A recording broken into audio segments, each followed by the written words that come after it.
আবারও রেল দুর্ঘটনা, আবারও দুর্ঘটনার কবলে দূরপাল্লা ট্রেন। লাইনচ্যুত হয়েছে হাওড়া মুম্বাই এক্সপ্রেস। ঝাড়খণ্ডের চক্রধরপুরের কাছে দুর্ঘটনায় আহত হয়েছেন 20 জন। রাজা খারসাওয়ান এবং বারাবাম্বু স্টেশনের মাঝে ঘটেছে এই দুর্ঘটনা। সকাল থেকেই চলছে উদ্ধার কাজ। ঘটনার উচ্চ পর্যায়ে তদন্তের নির্দেশ দেওয়া হয়েছে। কথা বলবো আবির আমাদের প্রতিনিধির সঙ্গে। আবির, কিভাবে ঘটলো এই দুর্ঘটনা? কোনো ক্লারিফিকেশন দিয়েছে কিছু রেল? এখনো পর্যন্ত দেয়নি, তবে যেটা জানতে পারা যাচ্ছে যে চক্রধর ডিভিশনে যেই মুহূর্তে মুম্বাই মেলটি দুর্ঘটনাগ্রস্ত হয় ঠিক তার আগে বিপরীতমুখী পার্শ্ববর্তী একটি লাইনে মালগাড়িও লাইনচ্যুত হয়েছিল। সম্ভবত সেই মালগাড়িটি লাইনচ্যুত হওয়ার পর তার একটি বগি ছিটকে চলে আসে এবং মুম্বাই মেল সেই সময় 110 থেকে 115 কিলোমিটার গতিতে যাচ্ছিল এবং মুম্বাই মেল গিয়ে ধাক্কা মারে হচ্ছে সেই দুর্ঘটনাগ্রস্ত মালগাড়ির একটি বগিতে। তার জেরেই দুর্ঘটনাটি ঘটেছে। রেলের আধিকারিকরা চক্রধরপুর ডিভিশন এবং দক্ষিণ পূর্ব রেলের তরফ থেকে বলা হচ্ছে যে দুর্ঘটনাগ্রস্ত মুম্বাই মেলের ইঞ্জিনের যে চেহারা, তাতে সামনে থাকা কোনো বস্তুতে আঘাত লাগার কারণে এই ধরনের দুর্ঘটনাটি ঘটেছে। তার জেরেই এত বড়টি ঘটনা। এখনো পর্যন্ত মোট 18টি কামরা লাইনচ্যুত হয়েছে বলে রেল সূত্রে খবর। তার মধ্যে 16টি যাত্রীবাহী কামরা এবং 2টি কামরা রয়েছে একটি বিদ্যুৎ সংযোগের জন্য এবং অপরটি যে ভ্যান্টিকার থাকে সেইটি এর মধ্যে রয়েছে। প্রথমত হচ্ছে যেহেতু এক্ষেত্রে আহতের সংখ্যা অনেকটা কম এবং আঘাত অনেকটা কম, তার কারণ হচ্ছে মুম্বাই মেল এবং মুম্বাই মেল এলএইচবি কোচ ব্যবহার করা হয় সেই কারণেই। তবে যে দুর্ঘটনাটি ঘটেছে সেই দুর্ঘটনার কারণ জানতে ইতিমধ্যে উচ্চ পর্যায়ে তদন্তের নির্দেশ দেওয়া হয়েছে। আমরা যেটা সূত্র মারফত জানতে পারছি যে কমিশনার অফ রেলওয়ে সেফটি তিনি দুর্ঘটনাস্থলের উদ্দেশ্যে ইতিমধ্যেই রওনা দিয়েছেন। এছাড়া দক্ষিণ পূর্ব রেলের শীর্ষ আধিকারিক জেনারেল ম্যানেজার সহ যারা রয়েছেন তারাও ঘটনাস্থলের উদ্দেশ্যে গেছেন। এখনো পর্যন্ত খবর যে 20 জন মতোই গোটা ঘটনায় আহত হয়েছেন। 2 জনের মৃত্যুর খবর পাওয়া যাচ্ছে, যদিও রেলের তরফ থেকে এখনো পর্যন্ত নিশ্চিত করে এই ব্যাপারে কোনো কিছু জানানো হয়নি। আবির, একটা প্রশ্ন তো উঠছে যে কবচ থাকলে এই দুর্ঘটনা ঘটতো না আবারও। এইটা নিয়ে তো আবারও বিতর্ক দেখা দিচ্ছে। তাহলে রেলের নিরাপত্তা নিয়ে আবারও বড়সড় প্রশ্ন উঠে যাচ্ছে। প্রথমত হচ্ছে যে কবচ নিয়ে তো আলোচনা অবশ্যই চলছে। তার থেকেও যখন কবচ নেই তখন সেই অবস্থাতে যে ধরনের নজরদারি রাখা দরকার তার ফাঁক ফোকর ক্রমশ প্রকাশ্য হচ্ছে।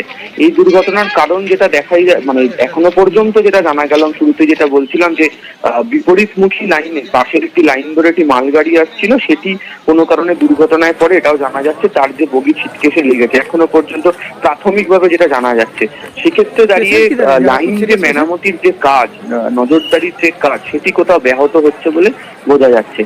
যেহেতু এত বড় একটি দুর্ঘটনা, ফলে এক্ষেত্রে দাঁড়িয়ে যতক্ষণ না পর্যন্ত রেলের যারা তদন্ত করবেন আধিকারিকরা পৌঁছে নিশ্চিত হতে পারছেন তখনো পর্যন্ত তারা নিশ্চিত করে বলতে পারছেন না যে দুর্ঘটনার প্রকৃত কারণ কি, লাইনের কোনো ত্রুটি নাকি অন্য কোনো কারণে এই দুর্ঘটনাটি ঘটেছে। এবং যদি বিপরীত দিকের কোনো ট্রেনও যদি দুর্ঘটনার মধ্যে পড়ে, সেই ট্রেনটি দুর্ঘটনার কারণ কি, তার সঙ্গে মুম্বাই মেলে দুর্ঘটনাটি সম্পর্কযুক্ত হয়ে যাবে।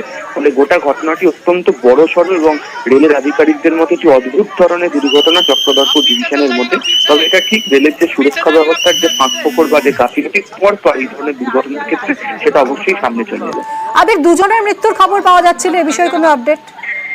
এখনো পর্যন্ত অসমর্থিত সূত্রের খবর যে 2 জনের মৃত্যুর ঘটনা ঘটেছে, যদিও রেলের তরফ থেকে নিশ্চিত করে কিছু বলা হয়নি। তারা বলছেন যে চক্রধরপুর ডিভিশনের তরফ থেকে তারা রিপোর্ট নিচ্ছেন এবং প্রচুর আহত যাত্রীকে চক্রধরপুর হাসপাতালে পাঠানো হয়েছে চিকিৎসার জন্য। বেশ কয়েকজনকে প্রাথমিক চিকিৎসা চক্রধরপুর স্টেশন থেকে ছেড়ে দেওয়া হচ্ছে। তবে তুমি তো নজর রাখছো, তোমার থেকে আরো আপডেট আমরা নিতে থাকবো। অনেক ধন্যবাদ তোমায়।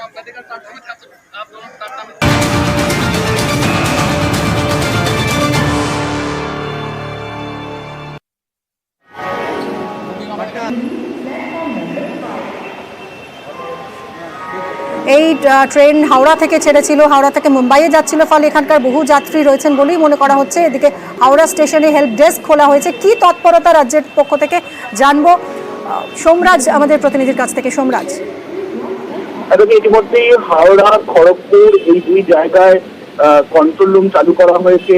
রাজ্য পুলিশের তরফে রাজ্য পুলিশের এডিজি আইন শৃঙ্খলা মনোজ ভার্মাকে গোটা সমন্বয় নির্দেশ দেওয়া হয়েছে ঝাড়খণ্ড জেলার সঙ্গে। পাশাপাশি রাজ্যের মুখ্য সচিব বিধি গোপালিকাও ইতিমধ্যেই ঝাড়খণ্ড জেলার প্রশাসনের দ্বারা উচ্চ পর্যায়ের আধিকারিক তাদের সঙ্গে ইতিমধ্যে আলোচনা করেছেন। অন্যদিকে তোমাকে জানিয়ে রাখি, ঝাড়গ্রাম থেকে রাজ্য পুলিশের একটি বিশেষ দল পাঠানো হয়েছে দুর্ঘটনাস্থলের উদ্দেশ্যে এবং যেটা নবান্ন সূত্রে দাবি করা হচ্ছে 2 ঘন্টার মধ্যেই তারা দুর্ঘটনাস্থলে পৌঁছে যাবে। পাশাপাশি রাজ্যের তরফে একটি বিপর্যয় মোকাবিলার দলও পাঠানো হয়েছে দুর্ঘটনাস্থলের উদ্দেশ্যে। তারাও কিছুক্ষণের মধ্যেই পৌঁছে যাবেন। দুর্ঘটনার খবর আসার পর থেকেই নবান্নের তরফে মনিটরিং করা হচ্ছে। ইতিমধ্যেই ডিজির অফিসে, রাজ্য পুলিশের ডিজির অফিসেও একটি বিশেষ কন্ট্রোল রুম চালু করা হয়েছে। সেই কন্ট্রোল রুমেও দুর্ঘটনা সম্পর্কে জানার জন্য বা তাদের নিকটাত্মীয়দের কারোর খোঁজ খবর নেওয়ার জন্য ফোন করতে পারেন। ইতিমধ্যে সেই কন্ট্রোল রুমের নম্বরও দেওয়া হয়েছে। অর্থাৎ রাজ্যের তরফে একাধিক কন্ট্রোল রুম চালু করা হয়েছে। পাশাপাশি ওই ট্রেনে কতজন যাত্রী যারা এ রাজ্যে ছিল সেই সম্পর্কে ইতিমধ্যে রেলের কাছ থেকে জানতে দেওয়া হয়েছে নবান্নের তরফে। এবং রাজ্য পুলিশের একটি দল পাঠানো হয়েছে ঝাড়খণ্ডের দুর্ঘটনাস্থলে এবং তারা কিছুক্ষণের মধ্যেই পৌঁছে যাবেন। তারা পৌঁছে গোটা ঘটনার তদারকি করবেন এবং ইতিমধ্যেই ঝাড়খণ্ড জেলার যারা প্রশাসনের শীর্ষবর্গ আধিকারিক রয়েছেন তাদের সঙ্গেও আলোচনা করেছেন রাজ্যের মুখ্য সচিব দীপিক উপাধিকা বলেই নবান্ন সূত্রে জানা গেছে।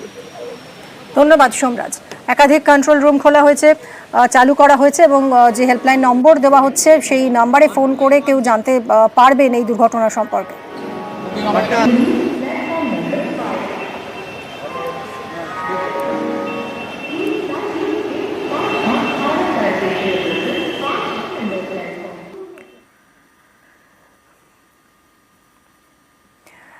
শামশেরগঞ্জের দিকে একটু নজর রাখি। সেখানে নদী ভাঙনে বিপত্তি আপনাদের গতকালই দেখিয়েছিলাম যে কি ভয়াবহ ছবি। সেখানে একের পর এক বাড়ি, প্রাথমিক স্কুল কিভাবে তলিয়ে যাচ্ছে দেখুন গঙ্গা বক্ষে, গঙ্গার জলে।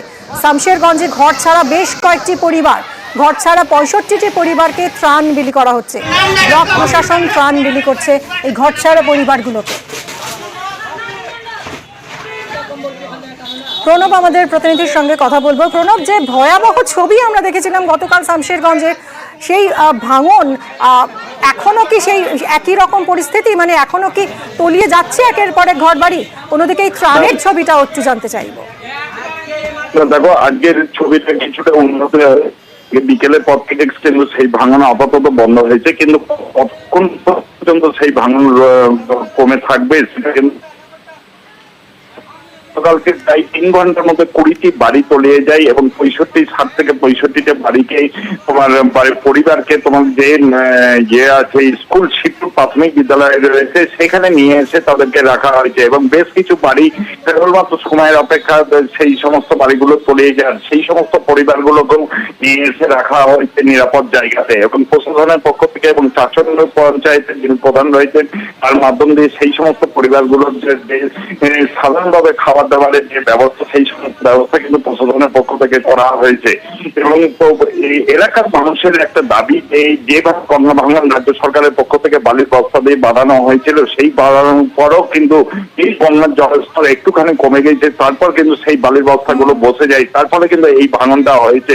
এবং সেই কারণে তারা চাইছে যে কেন্দ্র এবং রাজ্য সরকার যৌথভাবে যাতে এই ভাঙনের মোকাবিলাটা করে বা ভাঙন রোধের জন্য ব্যবস্থা করে কাজ শুরু হয়, সেটাই কিন্তু এখন এলাকার মানুষজন চাইছে। ধন্যবাদ প্রণব।